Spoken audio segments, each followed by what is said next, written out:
Okay, welcome back, everybody. Right up front, I am proudly displaying my wife's old hockey mom mug from back in the day.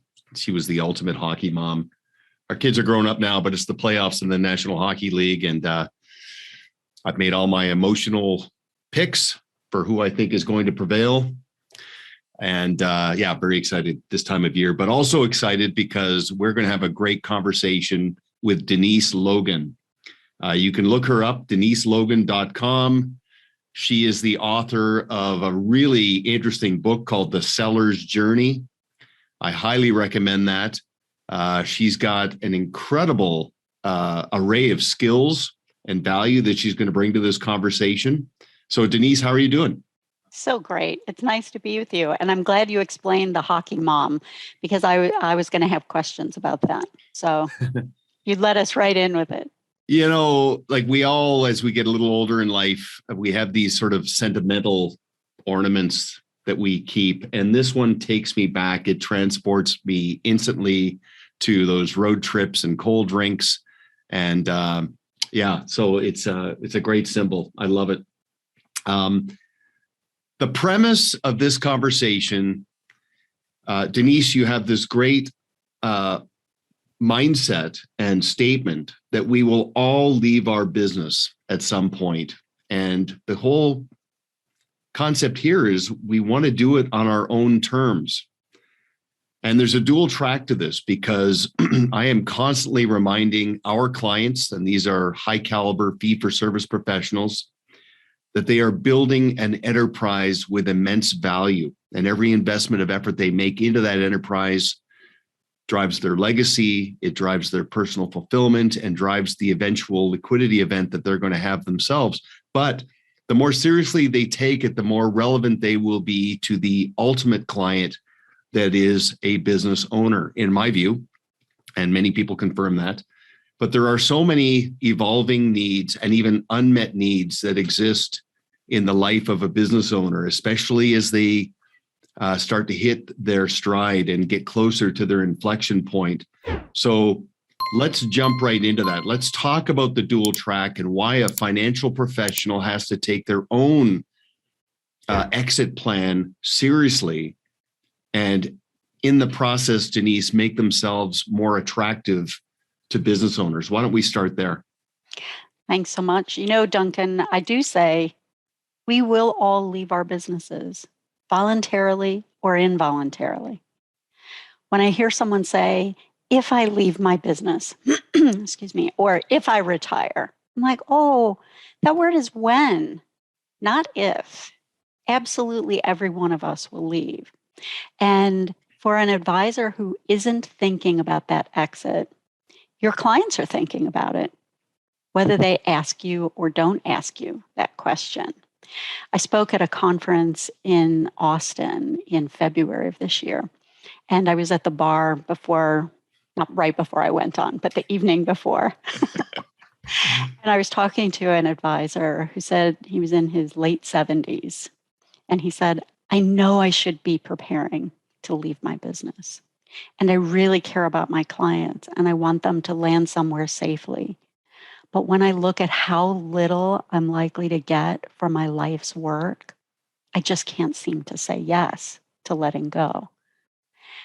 And I think the lesson from that is he had not invested in his business as if it was something that would sell.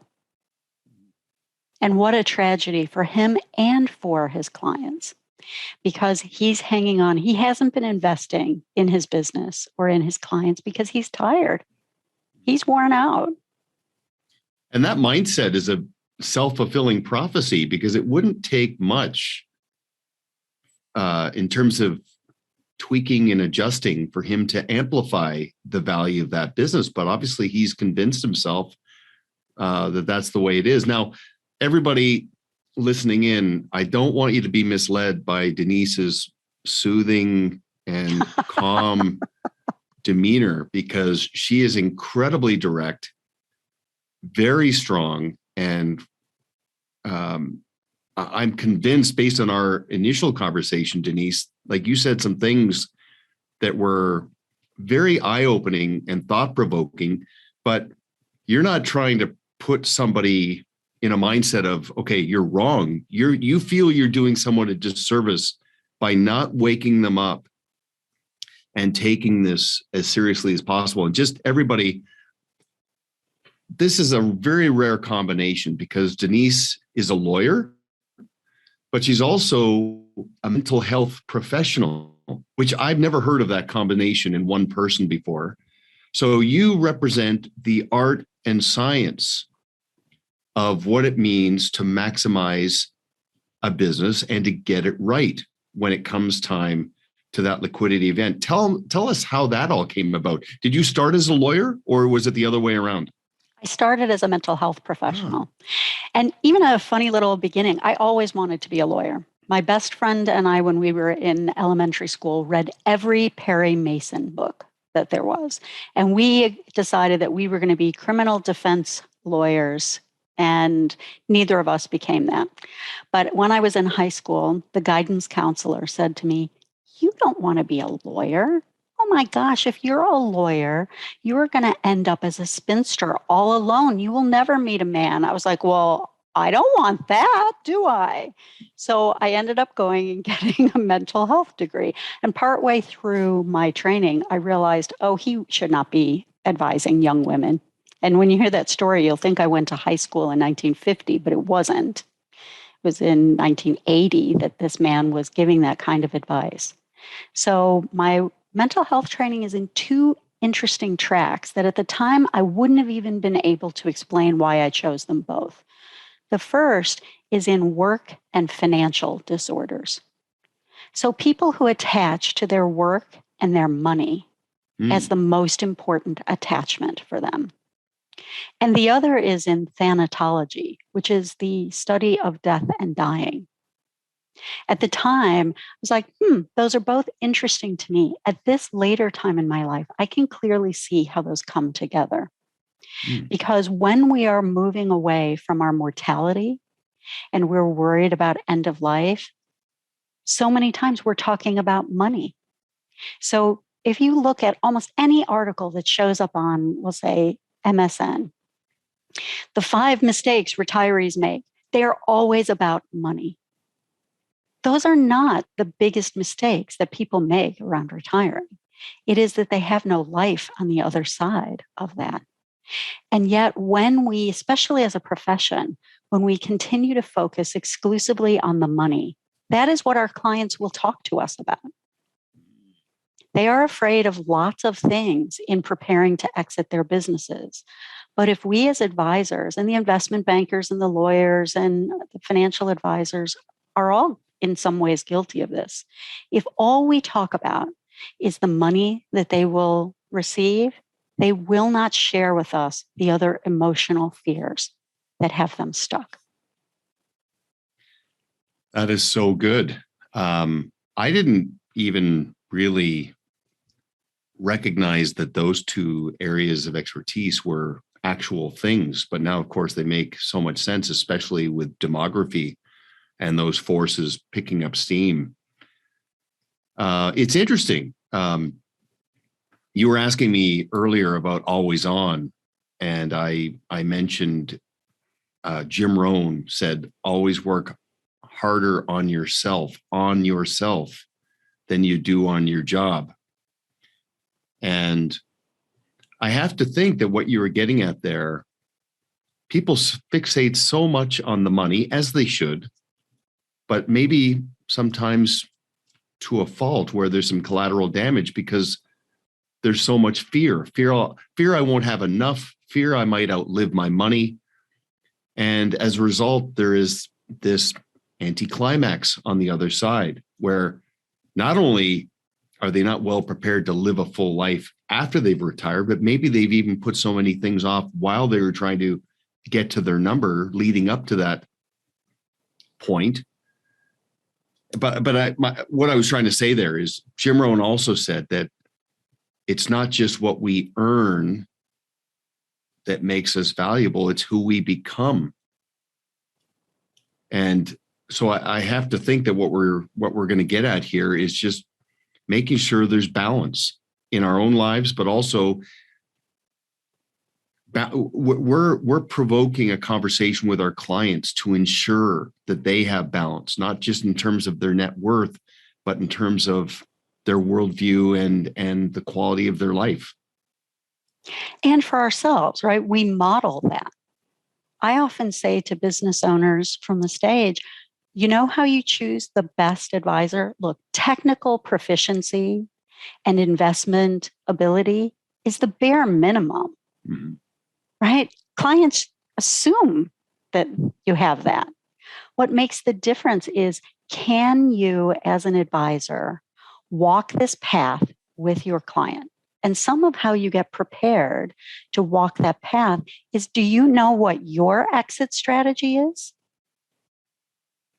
If I were in the process of selling my business, and we can talk about when I exited my own business, one of the questions I would ask an advisor is, what is your plan to leave your business? Tell me about your exit. And if an advisor could not answer that question, why should they be advising me as a business owner?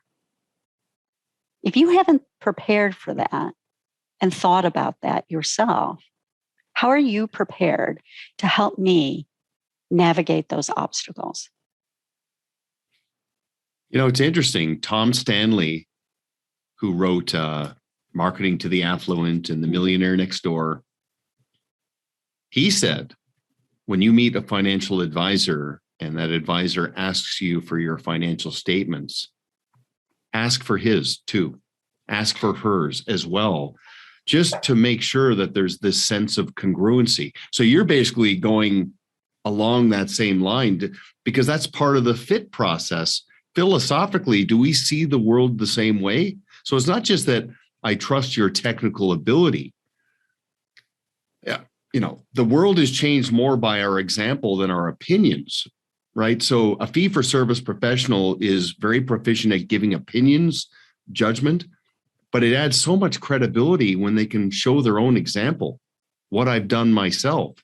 So that's part of what will amplify their magnetic pull and make them more attractive. And we're talking both the emotional and the technical part of the exit, right? There's a technical aspect and a structural aspect, the transaction. But for all of us, as we prepare to leave our work, it is a transition. It is the single largest transition in most people's professional adult life. And an advisor who is able to attend to the transition is so much more valuable than one who is only tending to the transaction. So one part of the reason why I think that's an important question to be able to answer for our clients, how do I plan to leave my business? You know, we pretend as if we will all know the day when we exit. We don't know the day. And we're in the industry, we're all well aware of life expectancy charts. Duncan, do you know anyone who died before the life expectancy chart number? I do. And so do I. And so does every single person who is listening. And so we pretend as if we will be able to plan for this and we'll know when. We don't always get to know. You know what's funny about that? Sorry to interrupt you there, but I just had to say that I was talking to a leader of a team earlier this week, and I mentioned to him, because we were talking about this very thing, getting planned, making yourself obsolete.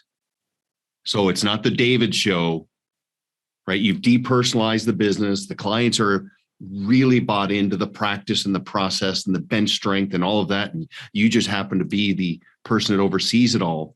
But I said, don't be surprised, because he was talking about his date. And I said, don't be surprised when you get all of this built out, that it adds so much rejuvenation that your desire to exit completely goes away, because you realize this isn't a job. This is a calling. This is something I love to do. And because I've got my house in order, my clients are in good hands. My team's in good hands. I'm in good hands. My legacy is secure.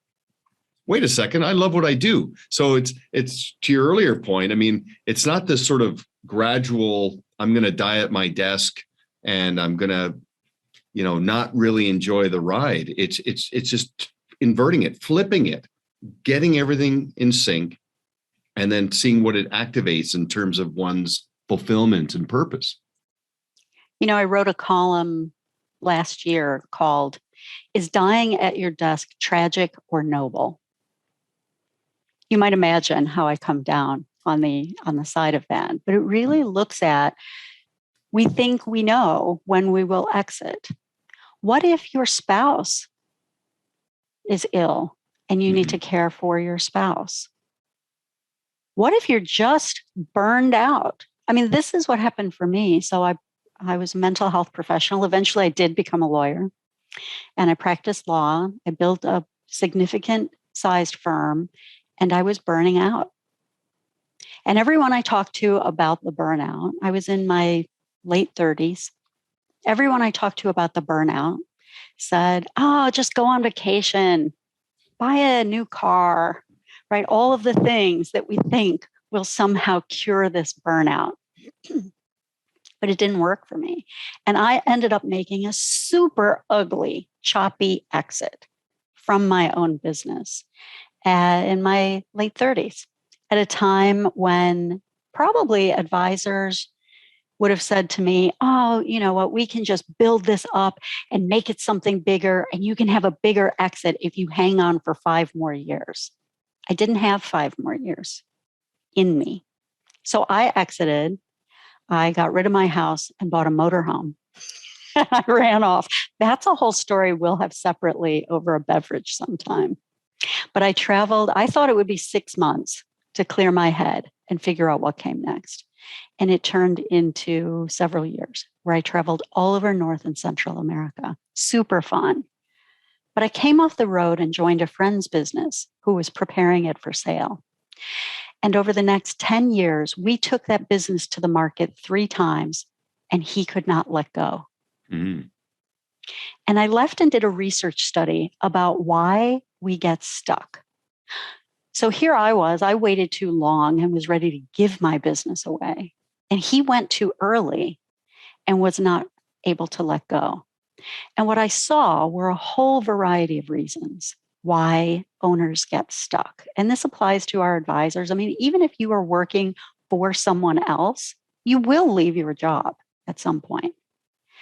And one of the questions that I like to ask is, what does work provide for you other than money and financial security? It's a great question to first answer for ourselves and then ask your client. So, Duncan, if you and I were just brainstorming, what are the things that work provides for you other than work, money, and financial security? You're asking me? Yeah, what kinds of things? I mean, we should brainstorm it. Your listeners will get value from that, from both of us. Immense personal fulfillment on many levels. That's the first thing that comes to mind. I mean, I could go on and on, but right, structure. Structure is a big, important part. I often hear folks say, "Well, I'm not going to sit around and do nothing." Like, "Oh, baby, of course you're not. Who told you that that's what it would be like?" Retirement for us will not be like retirement was for our parents and grandparents. We're not going to be happy playing golf and waiting for Wheel of Fortune to come on and feel like we've had a satisfying retirement. So there is structure. There is a place to go, right? During COVID, weren't we all ready to get out of the house? And guess what? Your spouse was ready for you to get out of the house too. I did my first speech not long ago in a long time. And I'm pretty sure when I told my wife it was happening, she said, "Oh, thank God. I mean, I'm so happy for you." I mean, yeah. But it's true. I mean, this notion of retirement, I mean, I'm not trying to get away from anything. And maybe that's why business owners do kick the can down the road a little bit and avoid some of the planning, is because Maybe they really do like the structure and they like the fulfillment that comes from what they're building. And it gives them a sense of identity. Because I have to think that if I were an employee and maybe I wasn't necessarily feeling like I was building something, I was transacting, I was trading time for money.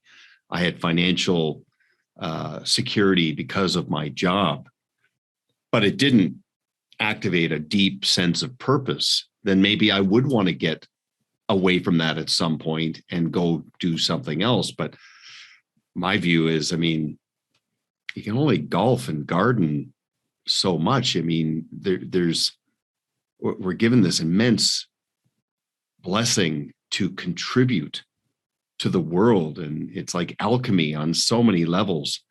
But do you get the sense that between an entrepreneur, a business owner versus an employee, that one aspires to retire versus one maybe just can't come to terms with it yet, so they just put it off to the side and keep grinding it out? The reason I ask that question, what does work provide other than money and financial security?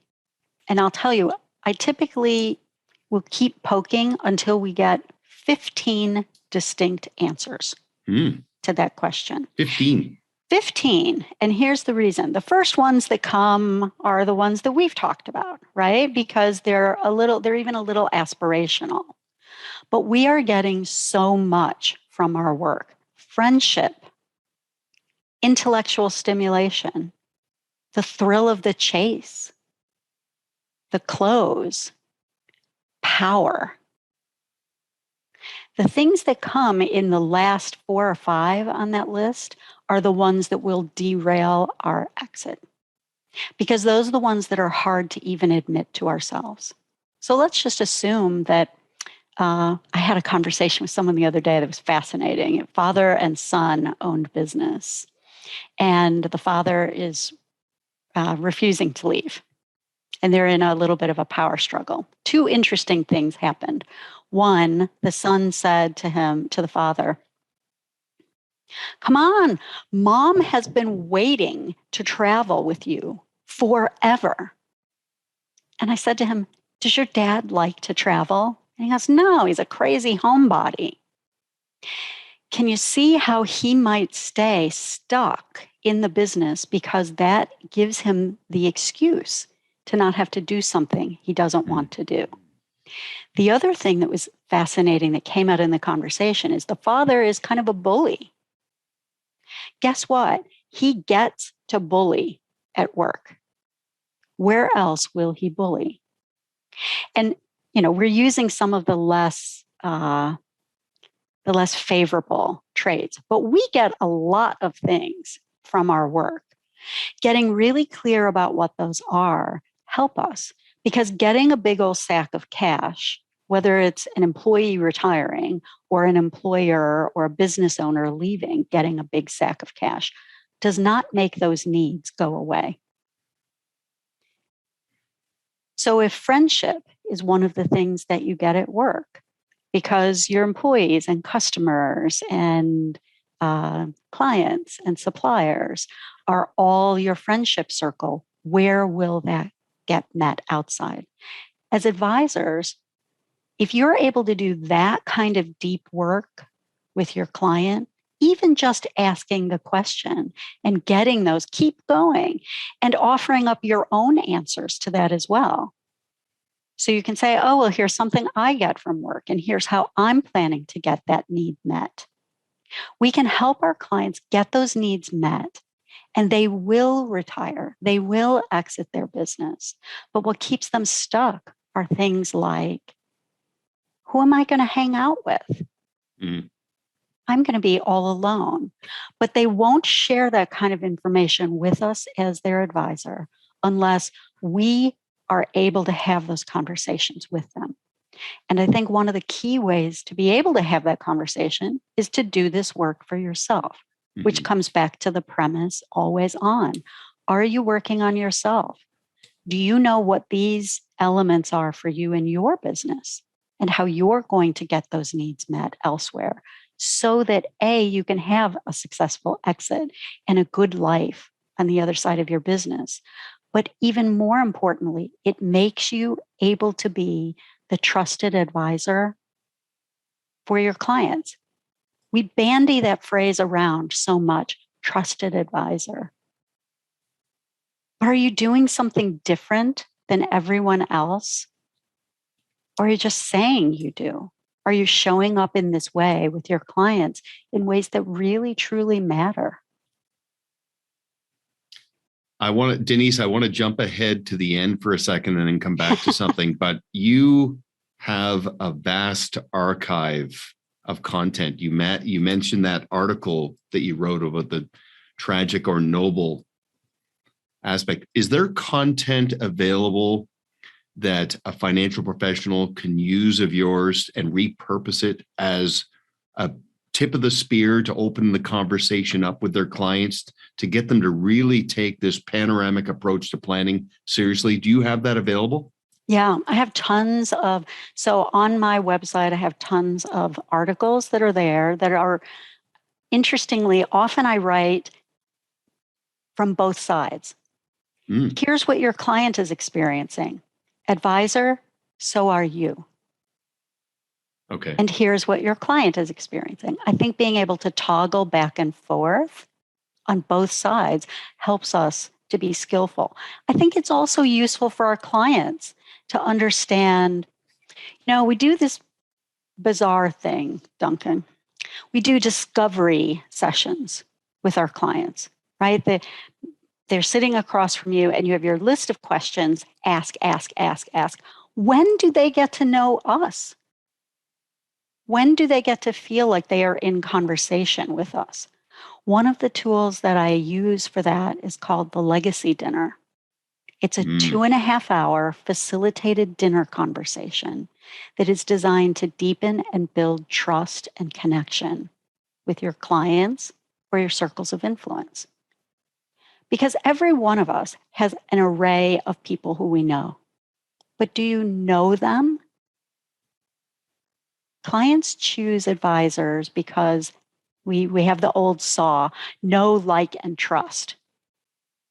Notice that the word know comes first. Do we let them know us?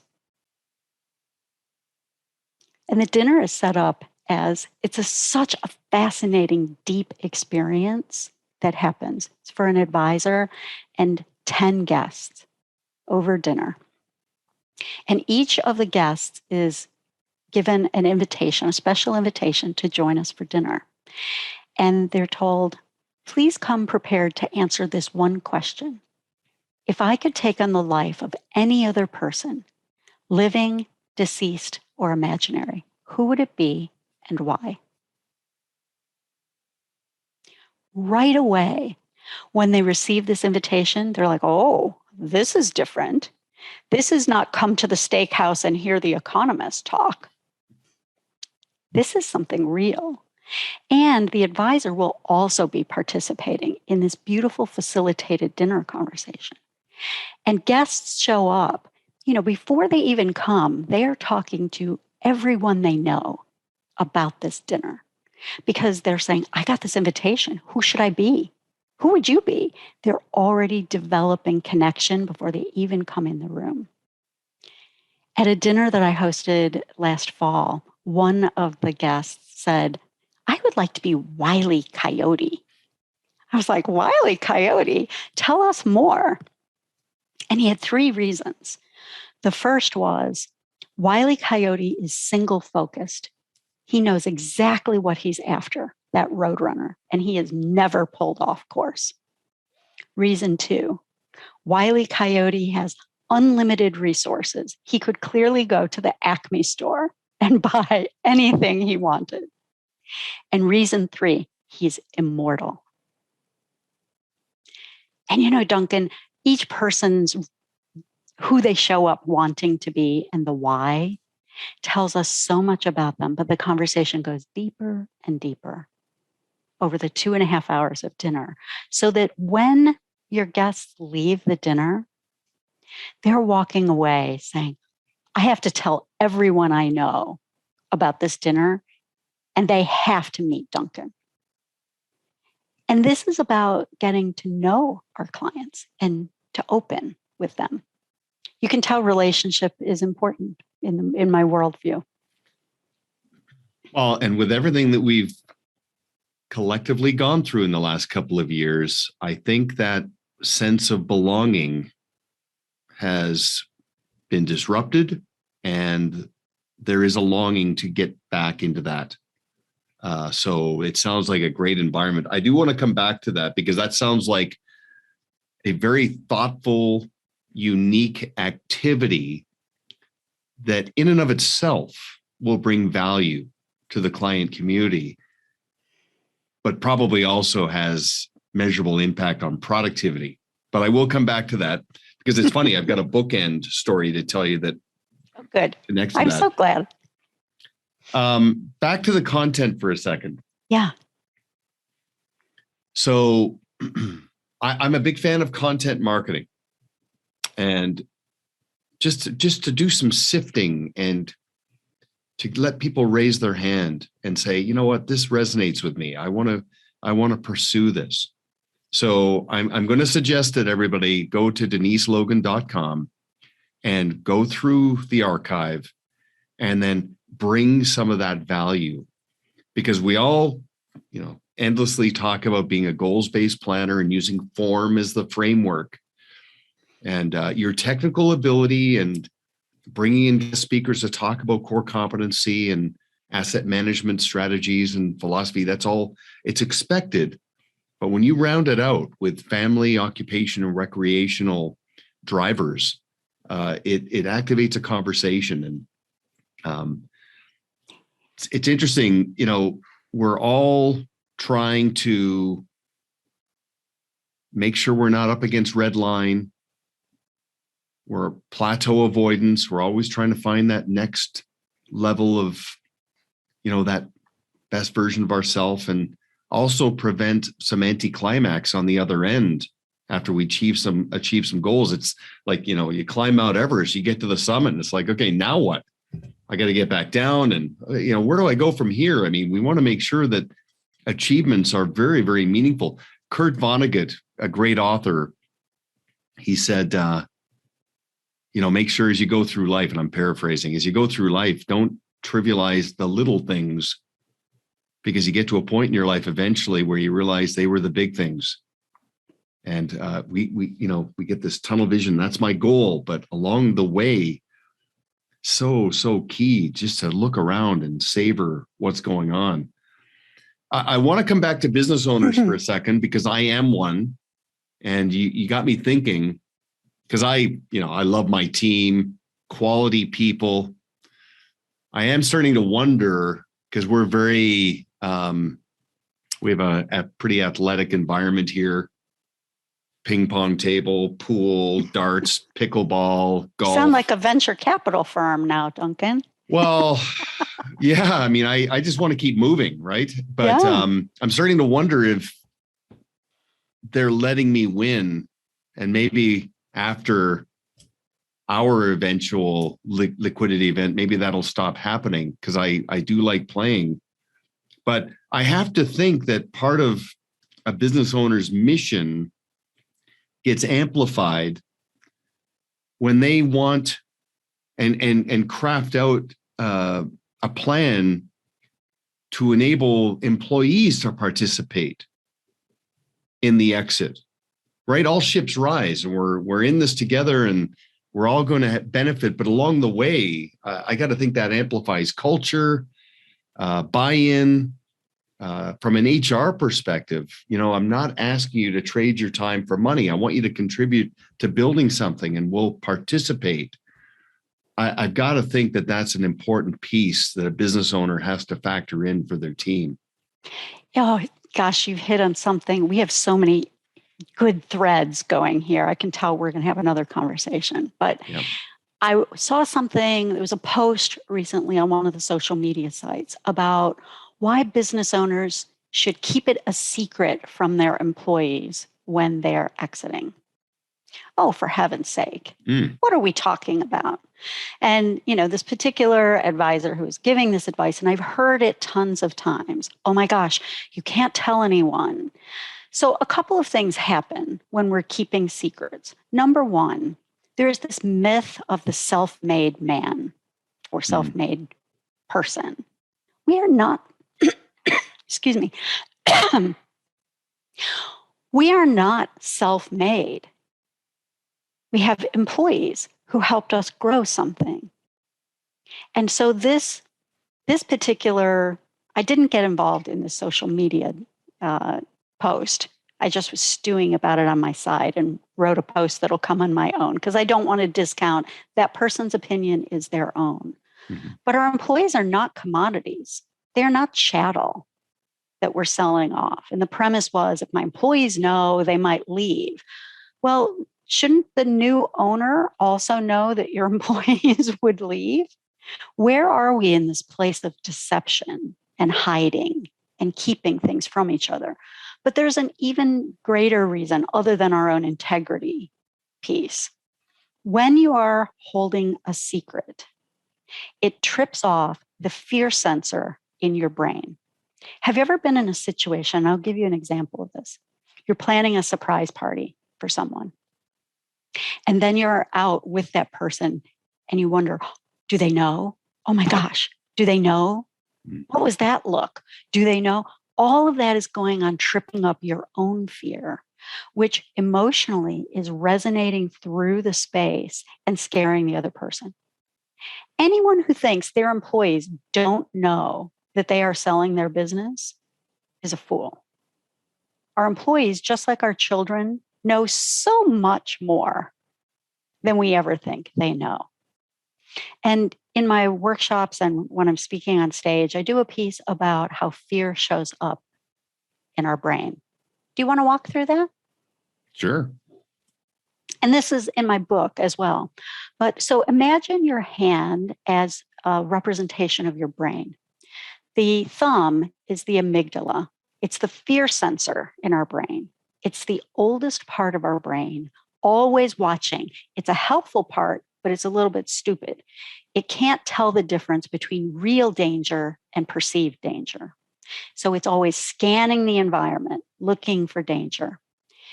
Duncan, if when you were a little boy, you were attacked by a bear, your amygdala would spot a big black dog and think it's a bear and signal you to run. It's doing that all the time. It spots a face that looks like the face that a parent made before all hell blew loose in your house and is sensing fear. So the amygdala, fear sensor, do this. Bring it across your palm and wrap your fingers over the front. So we've made, a client of mine calls it a girly fist because men know not to put their thumbs inside their fist, apparently. But the part of your fist that's this little part that's over the front fingers is the prefrontal cortex. It's the thinking part of our brain. So in this setup, the amygdala is safely tucked in. The thinking brain is on front. Now, move your thumb around. What do you notice, Duncan? It's pretty snug. Pretty snug. Now move the thumb around a little more aggressively. Fingers aren't on so tight. If the amygdala gets activated enough fear is generated, you will flip your lid. We have that expression out. And for the folks who are listening to this, I hope you're doing that. Make your little girly fist and notice that when the fear gets high enough, your thinking brain goes offline. All day long, we are all walking around in various stages of fully tucked in to fully wigged out, always. And how we're showing up is also impacting the people around us. So fear shows up in one of 5 ways, and this has a relevance for our advisors. So we have 5 fingers. I'm going to tick off the 5 ways: fight, flight, freeze, fawn, F-A-W-N, and submit. Fight, flight, freeze, fawn, submit. We know how these show up in various ways. So we know what fight looks like, right? We know what freeze, oh my gosh, fight. Well, let's do fight, flight. Flight is the client who's no longer returning your calls. That's, I got to get away. Freeze. Freeze looks like overthinking, over analyzing, slowing things down. Fawn. Fawn is people pleasing. Okay, yeah, I'll totally get you those documents. I will. I promise. And submit, if you've ever had a teenager in your house, you know what submit looks like. Fine, whatever, have it your way. These 5 different ways, fear is a natural part. It will show up for us. And we have a pattern. Every one of us has a pattern. So for me personally, it shows up like this. When I'm afraid or even anxious, first, I will freeze. Then I will fawn. And then I will flee. So I have freeze, fawn, flight. If I can't get away, I might go to fight or submit. I might, depends. But that's my pattern. Once you know that pattern about me, it's super easy to help me resettle. What do you think your pattern is, Duncan? How do you think this shows up for you? Oh, I don't know. I mean, candidly, as you're going through this, I'm thinking about the application in terms of relationship management. So I'm going to dodge the question because I do want to think about that personally. Yeah. Self-awareness is obviously so key. But I have to think in the spirit of fee worthiness, client engagement, advocacy, that some of these qualitative sort of bedside manner approaches serve as a bit of a wedge to create professional contrast when you're meeting a prospective client. So if I'm meeting a prospective client for the first time, they're in front of me because somebody spoke highly of me and they have unmet needs and a degree of dissatisfaction with their current situation. If I start balancing my technical ability with my qualitative value and getting somebody to think about where this is all going and what they need to address, that's got to be a bit of a wedge for professional contrast, but also for an existing client, a wedge that keeps the door open as they get close to their liquidity event, because it's so incredible how many times I've seen a financial professional who had a long-term client with millions of dollars entrusted with that professional, and then realizing that $3, $4, $5, $7 million represented 15 or 20% of that client's net worth. And when the liquidity event happened, because the advisor was on the outside of that event, all the money left. Right. If the qualitative is balanced with the quantitative, if the artisan emerges in the financial professional where they understand what you're talking about here, there's got to be a rejuvenation in those relationships. There has to be. It's amazing. And, I'm going to come back and talk about the book after I give you this piece. But here's how this shows up, this fight, flight, freeze, fawn, submit. It's showing up right now in your client meetings. We're talking about money with people. Mm-hmm. I mean, money has a whole bunch of taboo, a whole bunch of fear around it. What will you think of me? Will I seem dumb? Have I made ignorant decisions? Do I need to posture? Think about, you're in a discovery session, even with a client, and you ask a question and they shut down or they pull back. Mm. As the advisor, do you even notice that? And if you do, what do you do with that?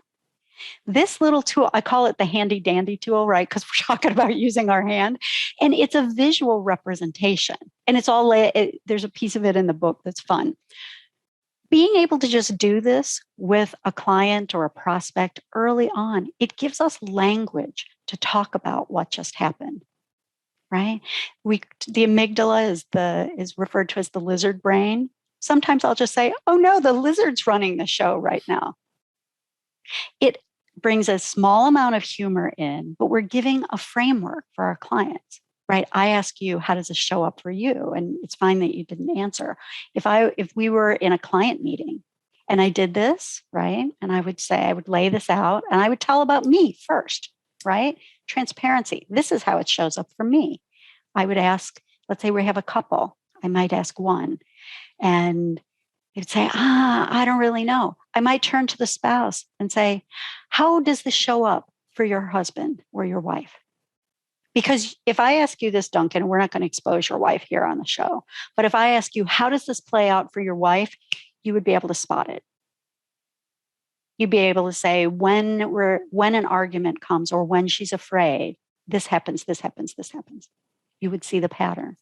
Okay, so back to the question to me, because I'm really trying to think this through. But as you get older, where in that 5 reactions, I guess, because I'm trying, Stephen Covey said, seek first to understand before you're understood. Right. Take it in, process the information. Don't overreact, don't underreact, just be thoughtful and deliberate. Where does that fit into that mix in terms of interpreting situations? So we do this really interesting thing in our profession. I call it content versus context. So the content is what you want to be talking to your client about. All right. You want to be talking about the market crazy that happened yesterday. Mm-hmm. Their reaction is what's going on under the surface. That is the context. So if your client is experiencing one of these fear responses, we need to pause the content, stop talking about what happened in the market, and address what's happening for them under the surface. Because they call you and they want to talk about the market. What do they really want to know? Am I going to be okay? Mm-hmm. Am I going to be okay? And when we use the spreadsheets and all of the statistics, are we addressing the essential human need, which is to feel safe, right? We tuck the amygdala in, we bring that thinking brain on. Otherwise, you can give them all the statistics you want. So one of the valuable pieces of this particular tool is doing it very early on, or even with clients who you've already been representing, but introducing this concept. It allows you, number one, to know their pattern. You're like, oh, I notice, we'll just use Denise, that when Denise is anxious, first thing she's going to do is freeze. You know what happens with freeze? I'm not going to return calls, or I'm going to not be able to make a decision. I'm going to go into the eternal waffling mode. I need to think about it. I need to think about it. That's freeze. If we can talk about it and know, oh, Denise is experiencing freeze right now, and even name it, it helps to bring the thinking brain back on track. And it certainly helps before I go into flight and escape from you. This is such a valuable piece, knowing how we show up and how our clients show up. Can I give you one more piece of this? Can I just ask you to make sure? Did you call it amygdala? AMYGDALA. And that's actually in the brain? It's like is it connected? Because fight or flight, that's tied to the pineal gland, is it not? So there are a whole bunch of different parts in our brain, but the amygdala is the fear sensor. Okay. It is the part, like I said, that is always scanning. And you can see this. Have you ever been in a meeting and all of a sudden things go off the rails and you have no idea what just happened? Somebody's amygdala got tripped. So it might be, and there are all kinds of unconscious things that trip it off, right? Someone literally, there's a facial expression that happens that your amygdala spots and interprets. So over and over, what we're doing is being able to understand this, we don't need to go into, I mean, I can certainly do a whole piece on the neurobiology of what's going on in the brain, and I do that when I speak. But the piece here is we're normalizing the human emotion that's always going on when we're dealing with things like money. So I want to talk just a piece about how this shows up in the book, and then I want to give you one more tool that advisors can use. So the seller's journey is written as a business fable. It's the story of a business owner 1 year after he sells his business. And he goes on a trip across Glacier National Park with his banker, his lawyer, his financial advisor, and the buyer who bought his firm. And if your listeners are wondering who gets shoved down the crevasse, no one dies on the trip. As they cross the glacier, they relate the physical obstacles they're facing to the emotional obstacles that he faced in letting go of his business. And this book was written for a number of reasons. One, because it's just such a fun, easy read. But the characters in the book are all showing up the way you hope to show up with your client. It's building trust. If you give this book to a client, the client is going to be reading the book thinking, I wonder if Duncan could be my Andrew. Andrew is the name of the financial advisor in the story. It's already building trust. And then you could give the book to a client or a prospect, and then 3 weeks later, have a conversation with them about the book. What they will reveal to you are all kinds of the fears that are going on for them. What struck them? For example, at one point in the book, there are tons of how-to books on how to sell your business. This is not a how-to. This is how to be emotionally present through the sale and how to choose advisors who can do this with you. At one point in the book, the characters all have to put their electronic devices in a lockbox before they can go out on the glacier. And one fella has a damn meltdown, being separated from his phone. The metaphor of that is for a business owner, what happens when you're no longer going to have anyone calling you? And they work through this. In the book, they also play out this whole fight, flight, freeze, fawn, submit, the amygdala, all of the pieces that we talked about here, the characters use in the book. So it's a really great tool for an advisor. Read the book, you'll see it. It will help you to visualize it and use it. Give the book to your client. You have a setup to do this in your office then. To say, remember in the book where the characters went through this? How does this show up for you? It's a super easy relational tool.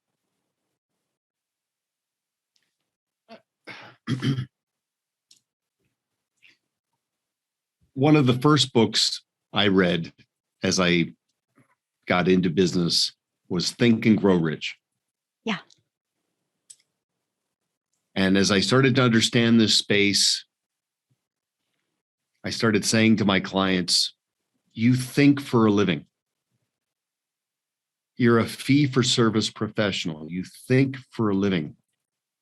And your clients come to you looking for your judgment, your opinions, your guidance.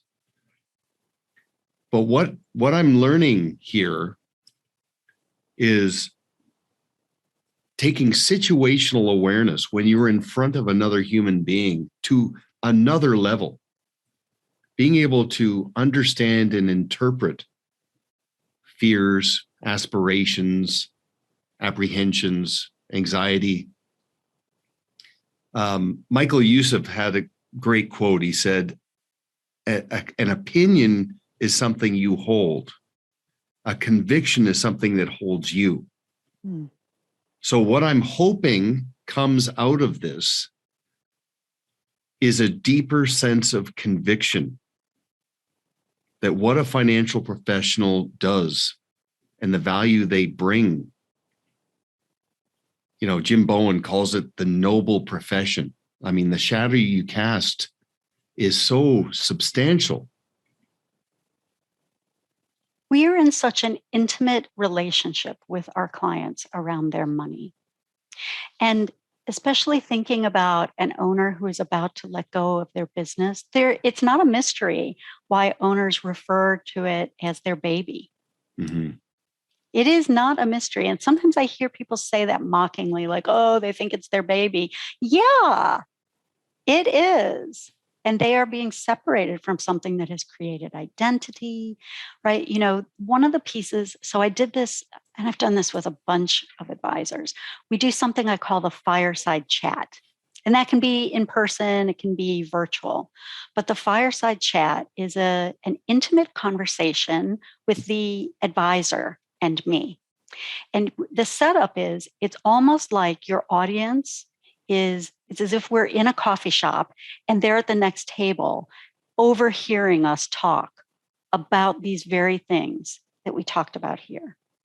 And the purpose of the fireside chat is not to have the advisors, clients, or prospects say, I need to go find Denise Logan. I'm like, no, please don't. You know what? You need to choose that advisor who's so dialed in to this need that you have. They are your trusted advisor. So I serve in this like a wrapper around the advisor through this lightly structured conversation to help them connect more deeply with their clients. To show that, yes, you actually can talk to me about these important things as your advisor, because I'm not shying away from them either. It's an amazing setup to be able, clients want to talk to someone. They need this. Well, especially a business owner who is the proverbial 25-year overnight success story. It is their baby. They built it from nothing, and so much friction and adversity and moments of doubt. And then, this inflection point happens. I do want to say as a call to action for everybody, because we're going to have another conversation, Denise, for sure. But love that. Go to DeniseLogan.com, scan through her archive content, and repurpose that as a bit of a hook to start this conversation. Number one, it's so interesting because over the last 10 years, I know many financial professionals that part of their client experience and part of their process was to have a retirement party for their clients who would either have the liquidity event or hit their number and bow out of their job and work with the spouse or the family to organize this party. And it was a great business development driver because you're amongst friends and family members. And of course, there's always this moment where, the client says, this is my financial advisor. He helped me get here, or she helped me get here. And it's just this immense endorsement to this captive audience, which is a phenomenal idea. But what I'm seeing here, your legacy dinners, your fireside chats that you've got down to a science, that's something you can buy into as a financial professional to get so far out in front of the retirement or the liquidity event at a minimum for your most significant clients. I mean, we talk about 80-20 and AAA clients. We jokingly said, because many advisors are growing down, they're going from 300 clients down to 75. It's that whole premise of, would you rather have 100 pennies or 4 quarters, right? What's easier to manage and what, all of those symbolic aspects. But I have to say, you've had a little bit of a sampling in terms of how Denise conducts herself and represents this from a technical side, but also an emotional side. You've got to pursue the idea of having Denise facilitate a legacy dinner with a small group of clients or a fireside chat. And you do those virtually, not just in person?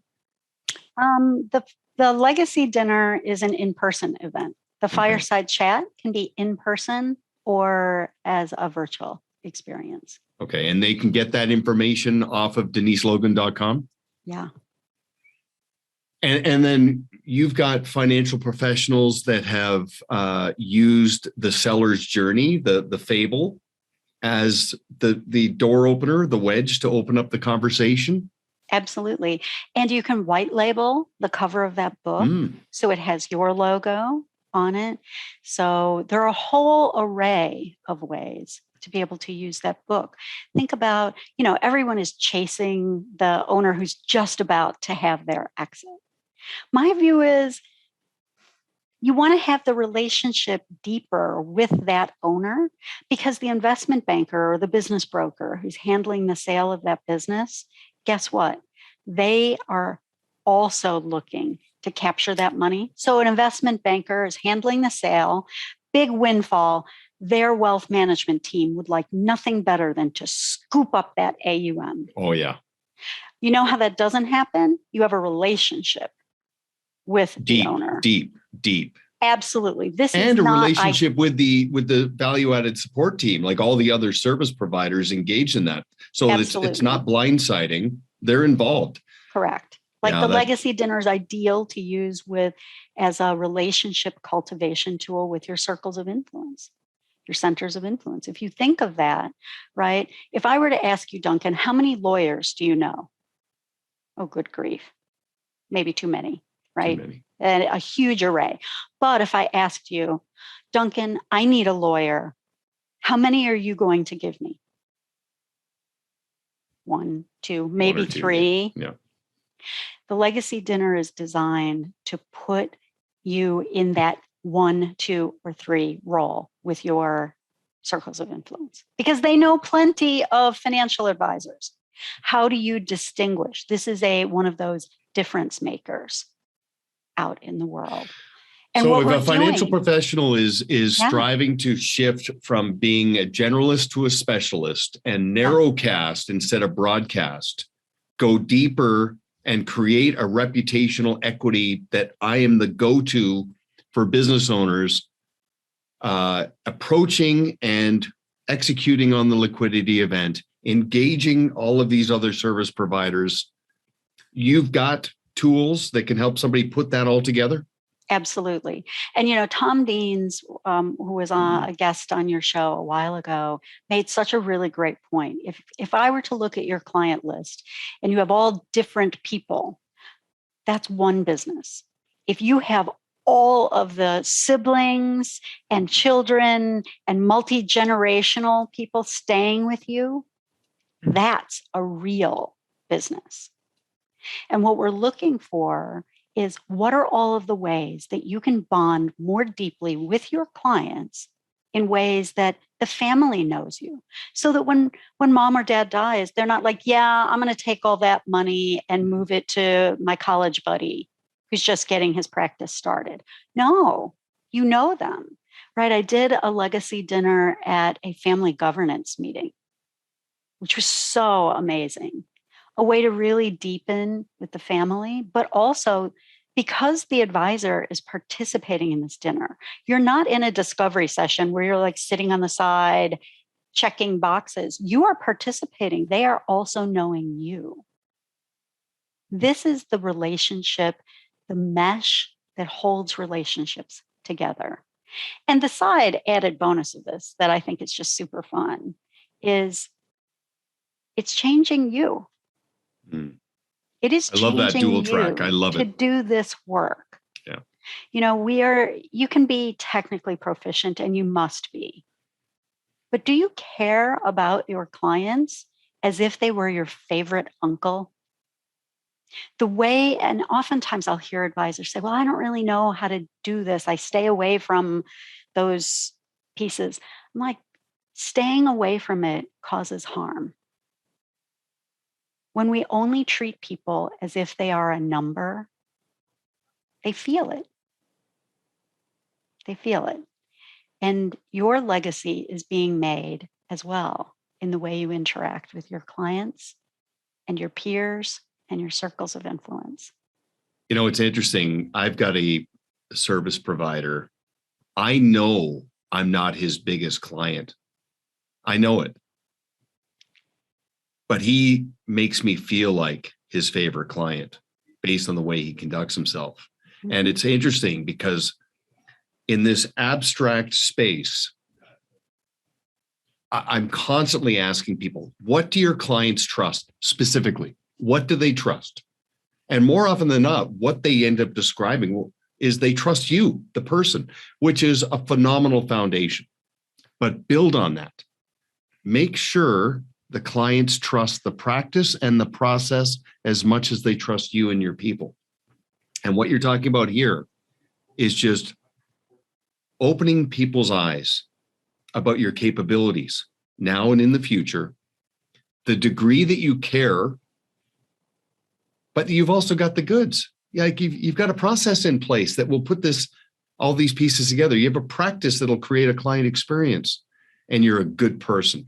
That is absolutely unstoppable when it comes to contrast, fee worthiness, and referability, in my view. So my call to action for everybody is, if you want to go up market, if you want to make yourself absolutely indispensable to business owners and professionals that will have enterprise value, and immerse yourself into the network of other service providers in this space, this is such a great activity. Start with the content.